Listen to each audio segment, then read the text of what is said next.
And then speaking about that's the politics of restructuring, but when we now come down to our own politics generally, looking at the political space, for instance. I mean, Mr. Atwejide, you're a presidential aspirant, you're female. We've talked about politics of restructuring. What about the politics of the campaign trail? I want to look at the way our politics has been in the last couple of years and the unique challenges that you're facing. Are there challenges unique to the system that we found on ground? Thank you so much for having me on this program. It's been extremely unique because I had a little bit of experience with Germany, UK, US, and I thought I was coming into something similar. And quite shockingly, there's nothing, there's absolutely nothing similar. Was it political experience you had? Or? Yes, I've been around helping different candidates with gathering volunteers, advertising, getting votes for them, and kind of understanding the system. I read law in some of these countries, so you kind of understand the system, how it works. I also read law here, so I kind of understand what the paper says about how it should work. But in reality, the emphasis being on what the paper says. No, seriously, like you read it and you say, wow, this looks like something I can do. And you go in there head first. And what happened? Oh, your head gets cut off. But you're still here. So it's been unique. It's been different.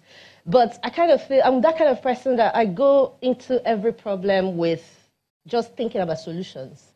And also, even when you talk about restructuring, I'm looking at it a bit differently from most of the people because, like you're stating, Prof. and Doctor, you're saying you had all this confab, you had these proposals, but the government didn't do anything about it. And you're saying, okay, the Constitution cannot be used. I don't agree. Oh. I absolutely disagree 100%. And the reason is, you can actually rule a country without any documents. The documents we have proves it to me. Because those documents, nobody listens, nobody does what it says. They just do whatever they think they want to do to benefit themselves. So we can actually do away with the documents and then let the people do what is right for the people. Mr. Nwosu, what do you think about that? Do you know, I mean... you do away with the document. Do away with the document. I mean, it's unpopular, it's strange.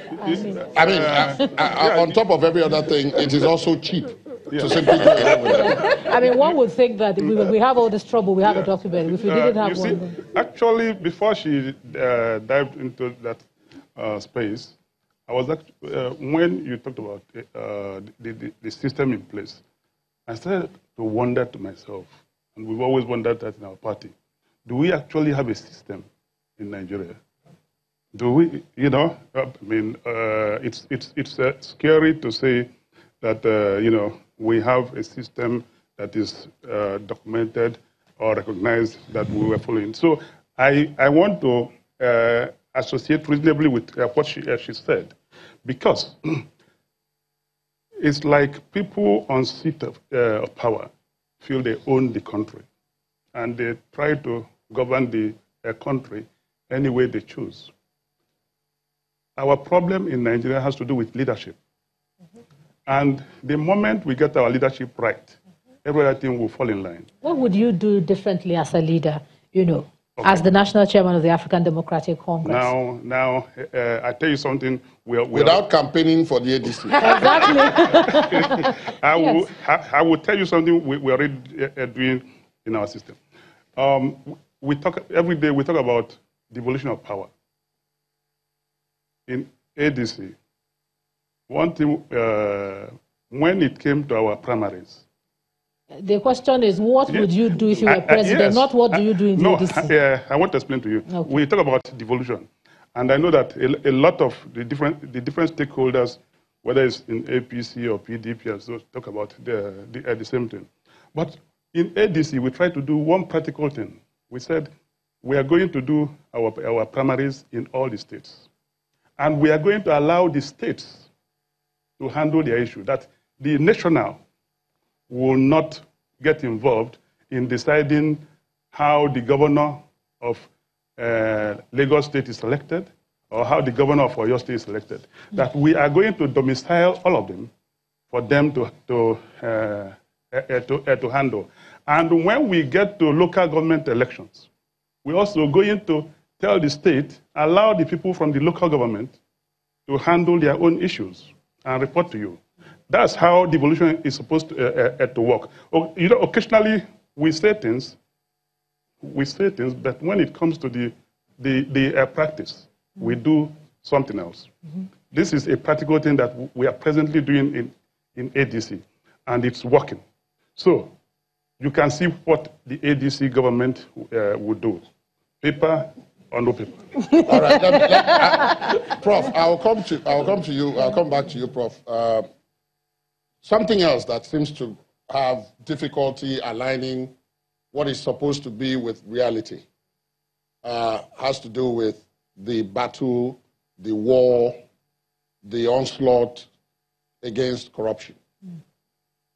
There are rules. Some people say actually part of the problem is that there are too many rules that govern corruption, but that none of the rules clearly stipulate what corruption actually is. And therefore, there's that loophole that people keep exploiting, the difference between stealing and corruption. Brazen stealing. The difference between looting and corruption, the difference between nepotism and corruption, and so on. I don't want us to look back because there has been enough looking back. But going forward now, that aspect of our national life affects every other thing you've talked about even so far. The restructuring, the issue of devolution of powers and so on. It's part of the reason why some people don't want to give it up. What do we do about that? Well, I've written considerably on corruption, if you are familiar with my writings. And it seems to me that in Nigeria, the most important commandment is the 11th commandment. Thou shalt not be caught. Thou shalt not be caught. Thou shalt not be found out. So if you succeed in getting away with illicit cash flows and all sorts of things, then you are free, you know, and clear. But once the law is invoked against you, and we have laws in this country, from the criminal and penal codes, right up to even the code of conduct, the constitution, and what have you. Everything can be subsumed in one word: propriety. If you do what is proper, then you are free and clear. But once you violate the 11th commandment, as I said, you are caught out, then you deserve burning at the stake. Because there are people who want to sanitize the system. But I think the problem with the Buhari approach to corruption is that there's no strategy. There's no holistic framework. We just make shibboleths. We talk about fighting corruption. But the entire framework should be anti-capitalist. But nobody is talking about anti-capitalism in Nigeria. Once you build your own, you get away with what you have cornered, then nobody asks questions.